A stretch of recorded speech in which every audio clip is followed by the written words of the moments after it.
Hey there. Subscribe to my channel. And also press this bell icon. अस्सलामु अलैकुम रहमतुल्लाहि व बरकातुहू। उम्मीद करता हूँ कि तमाम हजरात खैर वाफियत से होंगे। अल्लाह ताला हमें अपने हिफ्ज़ व अमान में रखे। आज आपके साथ एक अजीब वाक़या शेयर करता हूँ। वाक़या कुछ इस तरह है कि एक बहुत बड़े अल्लाह के वली और बुज़ुर्ग गुज़रे हैं जिनका नाम इमाम नासिरुद्दीन सुब्ती है। वो फरमाते हैं कि मैं एक मरतबा शदीद बीमार हो गया और बहुत ही बीमारी के अंदर शिद्दत आई, हत्ता कि मैं सकते में चला गया, यानी कोमे में चला गया। तो घर वालों ने ये समझा कि मैं फ़ौत हो चुका हूँ। उन्होंने मेरी तजहीज़ व तकफ़ीन का इंतज़ाम किया, मुझे कब्र में दफना दिया गया और घर वापस आ गए।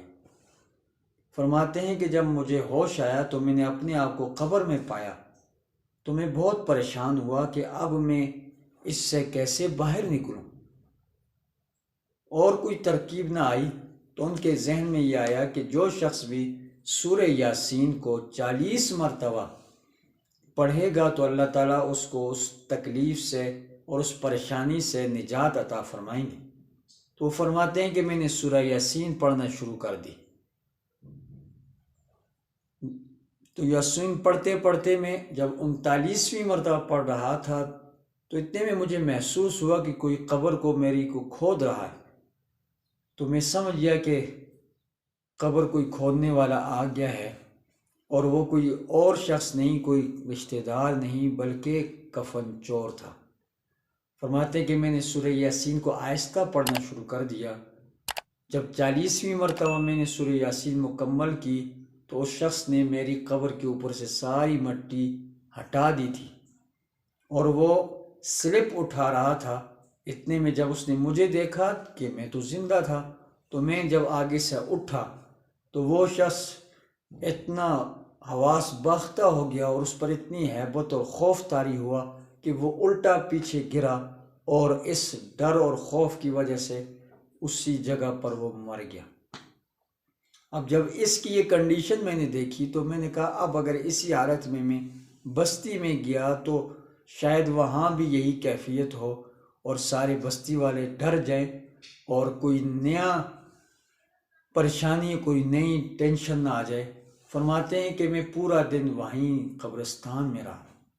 जब शाम हो गई, रात का वक्त हुआ, तो मैंने अपने आप को कब्र से निकाला और मैं बस्ती में गया और बस्ती में जाकर हर एक के घर पर दस्तक दी और कहा कि मैं नासिरुद्दीन हूँ।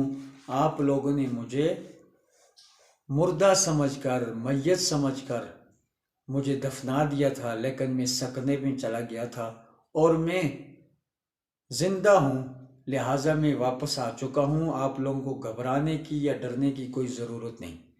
तमाम बस्ती वालों को उसने ये इत्तला दी। फिर अपने घर में गया, घर वालों को बताया तो घर वालों की खुशी की कोई इंतहा न रही।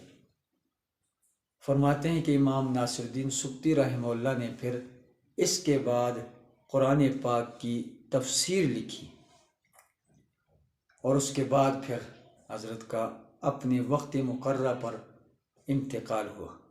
तो ये थे इमाम नासिरुद्दीन रहमहुल्लाह कि जिनको फौत शुदा समझकर दफना दिया गया, लेकिन सूरह यासीन की बरकत से अल्लाह ताला ने उसे दोबारा कब्र से निकलवा कर दोबारा कुरान पाक की खिदमत उनसे ली। उम्मीद है आपको ये वाक़या पसंद आया होगा। अल्लाह ताला हमें कुरान पाक की तालीम को सीखने की, समझने की और इस पर ताहयात अमल पैरा होने की तौफीक अता फरमाए। वस्सलामु अलैकुम व रहमतुल्लाहि व बरकातुहू।